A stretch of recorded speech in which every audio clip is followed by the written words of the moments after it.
Okay, so for more on this case, I'm now joined by Sarah Leamon. She's a criminal lawyer and founder of Sarah Leamon Law Group. Thank you so much for being in studio. Thanks. I have covered a lot of high-profile cases before. I've never heard of something like this happening.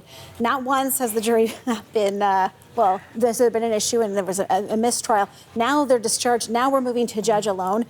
Is there a comparable case that you can think of? No, I can't. This is a very unusual circumstance, to say the least. Of course, juries can be dismissed. They can be dispensed with before the conclusion of a trial. That does happen.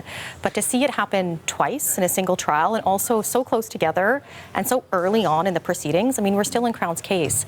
That does make it very unusual. Well, and then the judge, now it's going to go judge alone. I mean, there's that. It could be a mistrial. I think I would normally expect a mistrial, and in this case, not. That's right. So here they made the decision to proceed with the judge alone.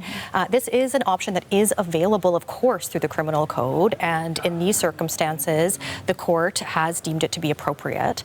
And we have all defense counsel on board consenting to moving forward in this manner. So that seems to signal to us that no one is going to be unfairly prejudiced or biased in the case by moving forward with judge alone now. Right. And maybe it indicates that no one is upset with this decision. Thus, it could, and if they don't like the end result, the verdict in this might turn to a move on appeal because this happened, correct? I think there's always a danger of appeal, no matter what, whether it's a judge alone trial or judge and jury. So I don't think it rules out any possibility of appeal, but appeal on this basis, it's hard to say. Yeah.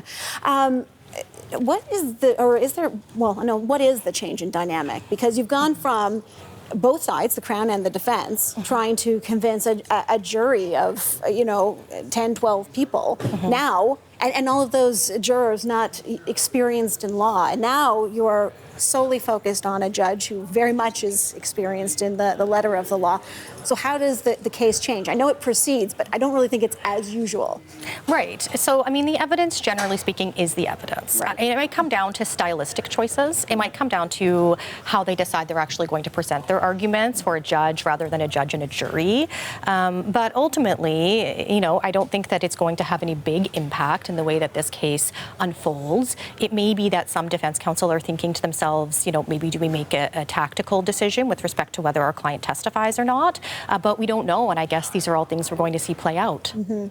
So the reason for this, the discharge of the jury in this case, is there's a juror, I think you've been following, the juror felt that two of the defense lawyers, and there's a number of them, but for the one client, there's two, they felt that they were laughing about the appearance of a juror. And we have, a statement out from those defense lawyers saying that would work against what we were not doing that. That would work against our whole aim, which is to try and, have the jury side with us, essentially. Yes. What did you make of that whole thing that happened? Yeah, absolutely. I think this is very unusual. It's a very unusual circumstance, and by no means would a lawyer want to alienate a member of the jury. I think that the judge came back and said, there's really no evidence that this happened, but there is evidence that the jury has now been prejudiced, and that it could render the trial process unfair as a result of that prejudice. So it comes down to that at the end of the day, rather than the nuances of what actually did or didn't happen with respect to that particular allegation. Right. So perception is everything, in other words. Yes, absolutely. Yeah. You have experience as a defense in sexual assault trials, which, it's hard on both sides of this. We often talk about how difficult it is for the alleged victims of sexual assault to go through, have the bravery to move forward with an allegation and go through the whole process. If you consider everything that has happened in what is already a very high-profile trial, what do you think the toll is, on both the defense and the alleged victim here? I mean, there's always going to be competing interests at stake here. You have 5 accused, which is very unusual. Normally in a case like this, you would have 1. So that makes it significantly and profoundly more difficult. We also have to keep in mind that these 5 accused are entitled to a defense, which means that their defense lawyers are entitled to cross-examine the complainant.